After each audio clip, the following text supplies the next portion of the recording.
Bonsoir une fois de plus ma famille, je reviens vers vous parce que le Seigneur m'a parlé tout à l'heure. Il y a une sœur qui m'avait contactée et tout à l'heure j'ai répondu à cette sœur là. Le Seigneur a continué à me parler de cette sœur parce que j'étais en train d'intercéder pour elle. Alors il s'agit de la sœur célibataire qui a fait la rencontre d'un homme qui était auparavant marié et qui m'avait contacté pour savoir si elle pouvait se mettre en couple avec cet homme marié conformément à la parole de Dieu. Tout à l'heure, j'ai répondu à cette sœur-là, à cette sœur qui a eu une demande en mariage d'un homme séparé de sa femme, donc un homme divorcé, un homme qui ne veut plus avec la femme qu'il avait épousée. Et quand j'ai fini le live de tout à l'heure, j'ai contacté cette sœur-là, nous avons parlé au téléphone et je lui ai posé une question parce que lorsque je priais pour elle, le Seigneur m'a dit que cet homme lui a demandé quelque chose et cette chose avait été en rapport avec la sexualité. Parce que quand je priais pour elle, j'ai entendu, on lui a demandé quelque chose, mais cette chose était en rapport avec la sexualité. Et cette sœur m'a dit que cette personne lui avait demandé des faveurs sexuelles. Et je lui ai posé la question de savoir si elle avait cédé. Elle n'a pas répondu. J'ai compris qu'elle avait cédé. Et j'étais en train d'intercéder pour cette sœur, pour que le Seigneur ait pitié d'elle. La Bible nous dit dans 1 Corinthiens au chapitre 6, à partir du verset 9, « Aucun injuste n'héritera le royaume des cieux. Aucun impudique n'héritera le royaume des cieux. » L'impudicité, c'est tout ce qui a trait à la sexualité avant le mariage. Même le fait de s'habiller de façon provocante, c'est de l'impudicité. Le fait d'entretenir des relations sexuelles hors mariage, c'est de l'impudicité et tout le monde le sait. Tous les chrétiens le savent. Mais beaucoup de chrétiens vivent dans l'impudicité. Malheureusement pour eux, la Bible condamne cet acte. La Bible condamne toute sexualité avant le mariage. Et cette sœur le sait. Et beaucoup de sœurs, beaucoup de frères le savent aussi. Et j'étais en train de prier parce que le cœur du Seigneur était attristé. J'étais en train de prier que Dieu prenne pitié de toutes les personnes qui vivent dans cette situation-là. Dans cette situation de non-conformité de mariage et qui se livrent à des actes sexuels sans mariage, hors mariage. D'autres même étant mariés, mais ils le font en dehors du mariage, l'adultère. J'étais en train de prier pour ces gens et le Seigneur a commencé à me parler encore de cette sœur. Et je sais que cette sœur est abonnée à cette chaîne et qu'elle va m'écouter. Non seulement elle, mais toutes les sœurs qui sont dans la même situation que elle. J'ai vu ce monsieur, son état spirituel. J'ai vu ce monsieur grand et gaillard, grand, fort et gaillard comme un gorille. Il a une force de gorille. Je ne sais pas si c'est sa force physique ou sa force spirituelle, mais je l'ai vu en esprit sous forme de gorille. Et j'ai vu que le gorille était en fait, c'était un homme grand, fort, et je l'ai vu faire ça. Il était en train d'enlever quelque chose de son visage. En fait, quand je l'ai vu, ce qu'il enlevait, c'était son masque. Il a mis un masque. Il a caché son vraie identité. Et il y a beaucoup d'hommes comme ça, il y a beaucoup de femmes comme ça, qui ont une double identité. C'est pour ça que toi qui es à la recherche du mariage, demande au Seigneur de te parler de la personne que tu as rencontrée, de la personne que tu convoites pour être ton futur partenaire, avant de te lancer, avant de t'engager, avant de commencer même à lui parler. Parce que déjà, quand on commence à parler à la personne, il commence à se tisser une certaine amitié, une certaine intimité. Si la personne t'intéresse, je parle aux hommes parce que ce sont les hommes qui vont vers les femmes. Si cette femme t'intéresse, demande au Seigneur de te révéler quel est son état d'âme. Qu'est-ce qu'elle est au fond, à l'intérieur de la parure extérieure que tu vois, que Dieu te révèle ce qu'il y a à l'intérieur. Et toi, ma sœur, si un homme vient t'aborder, avant de commencer à tisser une certaine relation avec lui, commence à prier. Demande au Seigneur de te révéler ce qu'il y a à l'intérieur. Et le Seigneur m'a parlé de ce monsieur, de cet homme qui était marié, qui a eu des enfants avec une femme, et ils se sont séparés. Et il est allé vers une sœur, vers une bien-aimée qui est abonnée à cette chaîne, et l'a demandé en mariage. Son apparence spirituelle était un gorille. Ce n'était pas un ange. Je n'ai pas vu une apparence d'ange. J'ai vu un gorille. Et la particularité du gorille, c'est qu'il est agressif. Non seulement agressif, le gorille est fort. Un gorille peut tuer un homme adulte, même plusieurs hommes adultes. Et je voyais ce gorille, en fait, il a revêtu le visage, le masque d'un être humain, d'une personne que vous allez rencontrer dans la rue, que vous allez apprécier, que vous allez aimer. Mais à l'intérieur, il était un gorille. Donc, il a enlevé son masque et j'ai vu qu'il était un gorille. J'ai prié pour cette sœur. J'ai dit, Seigneur, je t'en supplie, sauve la vie de cette sœur. Elle est entre les mains d'un gorille. Ce gorille va la tuer, va lui faire du mal. Toi qui m'écoutes, tu n'es pas encore marié. Je t'en supplie. Demande au Seigneur de te parler de la personne que tu as rencontrée. Vous ne vivez pas encore en couple. Demande au Seigneur de te révéler qui elle est. Demande au Seigneur de te révéler qui elle est avant de t'engager, avant de marquer le pas et que ce soit trop tard. Après, le Seigneur m'a montré cette bien-aimée. Il m'a montré la tête de cette bien-aimée. Quand je parle de la tête, c'est son crâne. Je pouvais voir qu'on lui avait coupé les cheveux.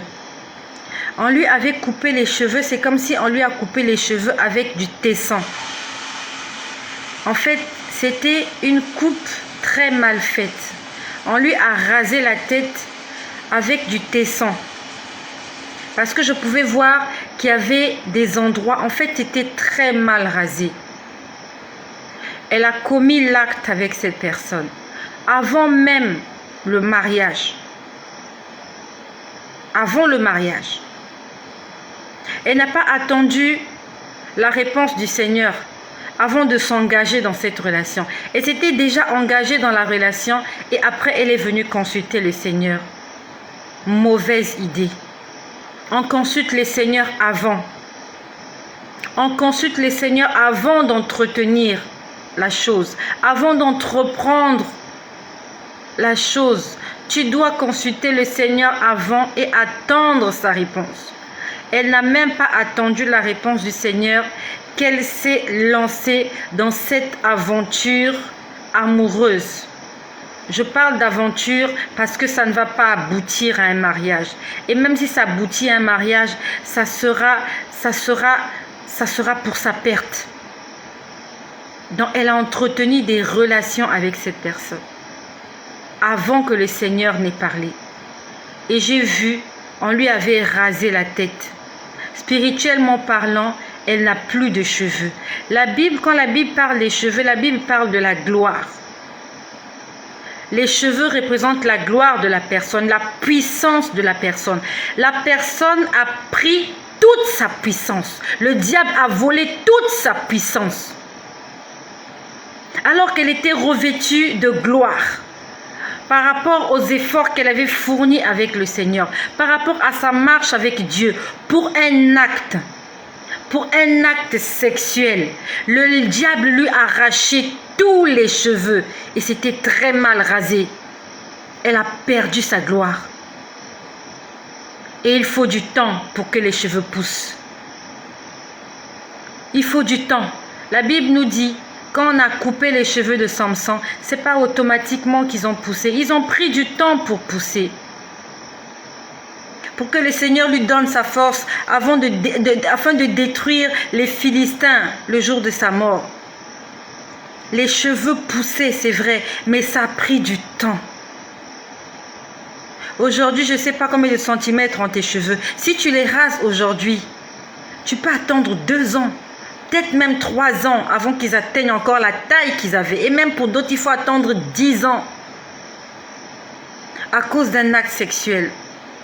Spirituellement parlant, les démons sont venus couper les cheveux de cette sœur.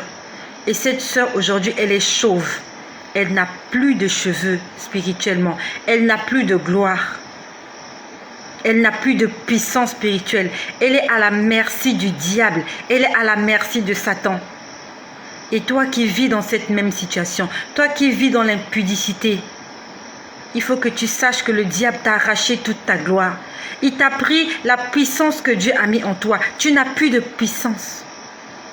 Et il te faudra du temps. La Bible nous dit, dans le livre de Matthieu, lorsqu'on parle des vierges folles, des vierges sages, on dit que les vierges folles, quand elles ont entendu le cri de l'époux, il fallait qu'elles aillent chercher l'huile. Il fallait aller chercher. C'est-à-dire que l'huile n'était pas disponible là où elles étaient. Il fallait fournir un certain effort, aller chercher l'huile chez ceux qui en vendent. Ça veut dire qu'il y avait un travail à faire. Il fallait se dépenser pour acheter de l'huile. Sauf que c'était trop tard. L'époux était déjà passé. Celles qui étaient prêtes, les vierges sages, étaient entrées dans la salle des noces et la porte était fermée. Combien de temps il te faudra pour récupérer la gloire que cet homme t'a arrachée juste à cause d'un rapport sexuel? Qu'est-ce qu'il t'a donné pour que tu cèdes ton corps? Qu'est-ce qu'il t'a présenté? Qu'est-ce qu'il y a de plus grand que le salut de son âme? Qu'est-ce qu'il y a de plus grand que la vie éternelle? Qu'est-ce qu'il t'a donné? De l'argent? Une maison? Une voiture? Un compte en banque? Tu as perdu ta dignité, tu as perdu tes cheveux, tu as perdu ta gloire, tu as perdu ta puissance. Ne vivons pas dans l'impudicité. Ne donnons pas nos corps pour que le diable s'en serve pour sa gloire. Conservons nos corps purs pour le Seigneur. Le corps est le temple de Dieu. Dieu habite là-dedans. La Bible nous dit, celui qui détruit le temple de Dieu, Dieu le détruira. Si tu sais que tu as détruit le temple de Dieu, que tu as livré ton corps au péché, confesse-toi, demande pardon. Dieu est bon. Il est fidèle et juste pour te pardonner et pour te laver de tes iniquités. Demande pardon maintenant. N'attends pas demain. N'attends pas après-demain. N'attends pas ce soir. N'attends pas demain matin. Parce que tu ne sais pas ce qu'un jour peut engendrer. Tu ne sais pas ce qui peut se passer cette nuit. Tu ne sais pas ce qui peut se passer dans les 10 minutes qui suivent. Si le Seigneur aujourd'hui est en train de te parler qu'il a touché ton cœur et que tu sais que ta situation avec le Seigneur n'est pas parfaite, confesse-toi, réponds-toi et prends la décision de ne plus faire cela. Après, le Seigneur m'a montré la maison de ce monsieur. Il m'a montré la maison de ce monsieur. J'ai vu le salon. J'ai vu le salon de ce monsieur et on avait comme mis une caméra. C'est comme s'il y avait une caméra cachée et la caméra était braquée sur la porte. La caméra était posée quelque part. Je ne sais pas si c'est une vraie caméra ou si c'est une caméra spirituelle. Parce que j'ai tellement prié pour cette sœur que le Seigneur a continué à me parler de la relation qu'elle a avec cet homme. J'ai vu le salon de ce monsieur. Il y a une caméra. Je ne sais pas si c'est une vraie caméra parce qu'aujourd'hui, la science est tellement développée que vous pouvez même voir une montre et cette montre est une caméra. Vous pouvez voir une statuette, vous pouvez voir un stylo, mais ce stylo a une caméra. Donc je ne sais pas si c'est une vraie caméra ou alors c'est une caméra spirituelle. Mais j'ai vu une caméra positionnée sur la porte. En fait, la caméra filme l'entrée, les gens qui entrent et qui sortent. Et lorsque le Seigneur m'a montré la caméra qui était fixée devant la porte, il y a quelqu'un qui s'apprêtait à entrer. Et la personne qui s'apprêtait à entrer était une femme. Je ne sais pas qui est cette femme-là. Donc il y avait une personne qui s'apprêtait à entrer dans la maison de ce monsieur. La caméra était branchée, était allumée, était braquée sur la porte. Donc lorsqu'il y a une femme qui venait, j'ai vu quelqu'un dans la maison fuir, aller se cacher. Je ne sais pas à quoi correspond cette scène-là. C'est comme si c'était un piège. On a braqué des caméras, peut-être pour surprendre quelqu'un. Je ne sais pas. Donc j'ai vu quelqu'un fuir dans la chambre. Et c'est comme si le Seigneur était en train de me faire voir un film. La personne a fui dans la chambre. Et c'est comme si moi j'étais en train de voir la scène. Je commence à regarder la chambre. Quand je vois la chambre était vide. Comme si la personne a fui dans la salle de bain. Je n'ai pas vu la personne. Et c'est comme si vraiment on continuait à me montrer sa maison. Et on m'a montré une pièce. On m'a montré une pièce. Donc j'ai vu le salon. J'ai vu la chambre. Et après la chambre, j'ai vu comme une autre pièce. Et après cette pièce-là, j'ai vu une autre chambre. Et dans cette chambre, j'ai vu des gens couchés par terre. Et les gens qui étaient couchés par terre étaient au nombre de je crois qu'il y avait 5 femmes. Il y avait 5 femmes allongées par terre. Allongées par terre, c'est comme si elles étaient des esclaves de ce monsieur. Parce que j'ai vu qu'elles ne pouvaient pas bouger. Elles étaient condamnées là dans cette chambre-là. Donc, je ne sais pas. Il y a une chambre.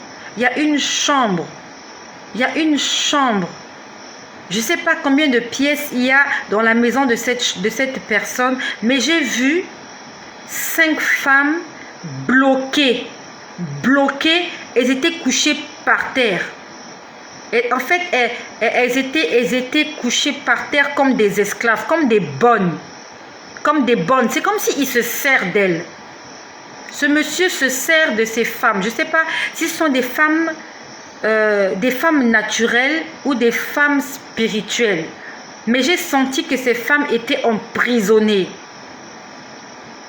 Puis après, on m'a montré du saucisson. Le saucisson. On a coupé le saucisson en deux. On a mis une moitié d'un côté. On a gardé l'autre moitié. Et la moitié qui était restée, on a coupé des tranches. Ça ressemblait à du saucisson sec. Pas du saucisson à l'ail, pas du saucisson fumé, pas du saucisson frais, mais du saucisson sec. Parce que j'ai vu que c'était effilé. Donc on l'a coupé en deux. On a pris la moitié, on a découpé la moitié en petits morceaux. Puis on a pris une petite portion, et on a découpé cette portion en plusieurs triangles. Et quand j'ai compté le nombre de triangles, il y en avait 7. J'ai compté 7 triangles. J'ai entendu 7e jour. J'ai entendu 7e jour. Donc, je ne sais pas à quoi correspond 7e jour. Est-ce qu'il est né un 7? Est-ce qu'il est né un 7? Est-ce que ça date de naissance? Est-ce que c'est son mois de naissance, 7e jour? Est-ce qu'il est né en juillet? Mais on a dit 7e jour. Ma soeur, toi qui m'écoutes, je suis désolée, tu es très mal tombée. Tu es très mal tombée. L'apparence spirituelle de cette personne est un gorille. J'ai vu que dans sa maison, il y a une caméra. Donc, en fait, je ne sais pas, mais il y a une caméra. Pourquoi il y a une caméra, je ne sais pas. Il y a beaucoup de gens comme ça qui ont été dans des maisons, ils ont fait des choses. Et quelques années plus tard, on a posté certaines vidéos sur les réseaux sociaux où elles entretenaient des relations sexuelles avec des hommes. Et cela avait été filmé à leur insu. Est-ce que c'est ton cas? Est-ce qu'il a filmé vos ébats sexuels? Et peut-être qu'il va te faire du chantage. Quand tu vas essayer de le quitter, il va peut-être te faire du chantage. Ou bien peut-être il va te laisser partir et s'en servir et t'en servir pour te briser le cœur. Il va peut-être publier des choses de toi sur les réseaux sociaux. Il va publier ta nudité. Il va publier ton intimité. Et pour toi, la vie n'aura plus de sens. Tu auras tellement honte que le diable mettra en toi juste une envie de te suicider. Combien de gens se sont suicidés? Combien de gens se sont fait mal à cause des réseaux sociaux? Combien de gens ont perdu la vie à cause des réseaux sociaux? Tu n'es pas allé te prostituer, mais il y a quelqu'un qui t'a filmé à ton insu. Il a filmé ton intimité et il va le propager sur les réseaux sociaux. Il va cacher son visage et il va propager ton image. Et même d'autres, il peut faire un film porno. Il va faire un film pornographique, il s'en fout. Il va poster ça, il va vendre ça, il va se faire de l'argent. Mais c'est toi qui auras perdu ta dignité. Tu auras perdu ta dignité. Il t'a arraché ta gloire. Il t'a volé ta gloire, ton pouvoir, ta puissance. Il a tout rasé. À cause d'un rapport sexuel. À cause de la satisfaction d'un instant. J'aimerais que tu me dises combien il t'a donné pour faire ça. Combien il t'a présenté pour que tu sois tombé si bas. Toi qui connais le Seigneur. Toi qui connais le Seigneur. Toi qui pries. Toi qui dis que tu es un enfant de Dieu. Combien le diable t'a présenté pour que tu lui livres ton âme. Pour que tu lui donnes ton corps. Qu'est-ce que tu as fait avec cet argent? Tu t'as acheté des vêtements? Un nouveau téléphone? Des nouvelles chaussures? Il va gaspiller ta réputation. Prenons soin de nous. Le Seigneur nous parle parce qu'il nous aime, pas parce qu'il nous condamne. Faisons attention à notre marche sur terre. Il y a des prédateurs qui sont là dehors. Dehors, là, il n'y a pas que des anges. Dehors, il n'y a pas que des brebis. Il y a des loups qui ont revêtu la parure de la brebis. 7e jour. À quoi correspond le 7e jour? À quoi ça correspond? Le Seigneur nous a parlé ce soir. Et si tu t'es retrouvé, si tu sais que tu as des problèmes avec le Seigneur, si tu sais que tu as des choses à mettre en ordre avec ton Créateur, alors fais-le, ne l'attends pas. Ne l'attends pas. Pendant que nous sommes en train de parler, il y a des gens qui sont en train de rendre l'âme. Il y a des gens qui sont en train de mourir, qui sont en train de partir, qui sont en train de rendre compte à Dieu. Ils sont allés rendre compte. Chez eux, pour eux, la mission est terminée. Le pèlerinage est terminé. C'est fini. Tout va rester. Tout est resté. Ils sont allés comme ça. Ils sont partis. Ils ont tout laissé. Les vêtements sont restés. Ce corps est resté. Il va aller à la terre. Et où est-ce que ton âme va se retrouver? Ton âme se retrouvera où? Au paradis avec le Seigneur? Dans le lieu de repos? Ou alors dans le lieu de tourment? Ou alors comme esclave? Ou alors comme esprit servant? Ou alors comme esprit errant? C'est à toi de faire le choix. Le choix t'appartient. Entre toi, il y a le choix. La Bible dit, je mets devant toi la vie et la mort. Choisis la vie afin que tu vives. Et la vie, c'est Jésus. Il faut juste demander pardon. Il faut juste inviter Jésus dans ton cœur et commencer à marcher dans l'obéissance. Tu sais que ça, ce n'est pas bon, ne le fais pas. Tu sais que ça, c'est bon, tu le fais. Et c'est comme ça que tu seras sauvé. Soyez bénis chez vous. C'est triste ce qui se passe. Il y a des envoyés du diable qui sont là pour détruire la vie des gens. Qu'est-ce que le diable t'a pris? Qu'est-ce qui t'a volé? Est-ce qu'il t'a pris ta fécondité? Est-ce qu'il t'a pris tes enfants? Est-ce qu'il t'a pris ta vie? Ce qui est sûr, c'est que le diable vient pour voler. Il vole toujours quelque chose. Quand tu entretiens une relation sexuelle hors mariage, il y a quelque chose qu'on t'a volé. Quelque chose t'a été volé. Tu n'as pas vu. Tu n'as vu que ce qu'on t'a donné, mais tu n'as pas vu ce qu'on t'a pris. Et ce qu'on t'a pris est plus grand que ce qu'on t'a donné. Satan est un menteur. Il te donne des billets de banque. mais il te prend autre chose en retour qui a de la valeur. Quelque chose que tu vas regretter peut-être toute ta vie. Mes sœurs, faisons attention à nous. Faisons attention. Soyons bénis. Et que le nom de Jésus-Christ, seul le nom de Jésus-Christ, soit glorifié dans nos bouches et dans nos cœurs. Au nom de Jésus-Christ. Que la gloire revienne à notre